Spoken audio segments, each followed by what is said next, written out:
നല്ല നാടൻ ചിക്കൻ കറിക്കായിട്ട് ആദ്യം തന്നെ സവാള, ചെറിയുള്ളി, തക്കാളിയൊക്കെ അരിഞ്ഞ് വയ്ക്കാം. കുക്കർ ചൂടാകുമ്പോൾ വെളിച്ചെണ്ണ ഒഴിക്കാം. അതിലേക്ക് കടുക് ഇട്ട് കൊടുക്കാം.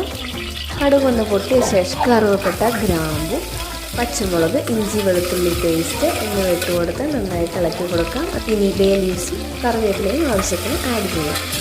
ഇനി അരിഞ്ഞു വെച്ച സവാളയും കുറച്ച് ഉപ്പും ചേർക്കാം. പിന്നീട് തക്കാളി ചേർത്ത് നന്നായിട്ട് വഴറ്റാം. അതിലേക്ക് മഞ്ഞൾപ്പൊടി, മല്ലിപ്പൊടി, മുളക് പൊടി, കുരുമുളക് പൊടി, കുറച്ച് ചിക്കൻ മസാല കൂടി ആഡ് ചെയ്യാം.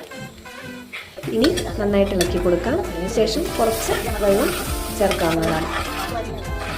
ഇനി കഴുകി വെച്ച ചിക്കൻ പീസുകൾ ഈ ഗ്രേവിയിലേക്ക് ആഡ് ചെയ്യാം. ആവശ്യത്തിന് ഉപ്പ് കൂടി ചേർത്ത് നന്നായി ഇളക്കി കൊടുത്ത് കുക്കർ അടച്ചു വയ്ക്കാവുന്നതാണ്. കൃത്യം ഒരു വിസിലടിക്കുമ്പോഴേക്കും നമുക്ക് കുക്കർ ഓഫാക്കാവുന്നതാണ്. ആവി പോയ ശേഷം കുക്കർ തുറന്ന് മല്ലിയില കൂടി ആഡ് ചെയ്ത് ഇളക്കി കൊടുക്കുക. നല്ല നാടൻ ചിക്കൻ കറി നിങ്ങൾക്കും ട്രൈ ചെയ്ത് നോക്കാം.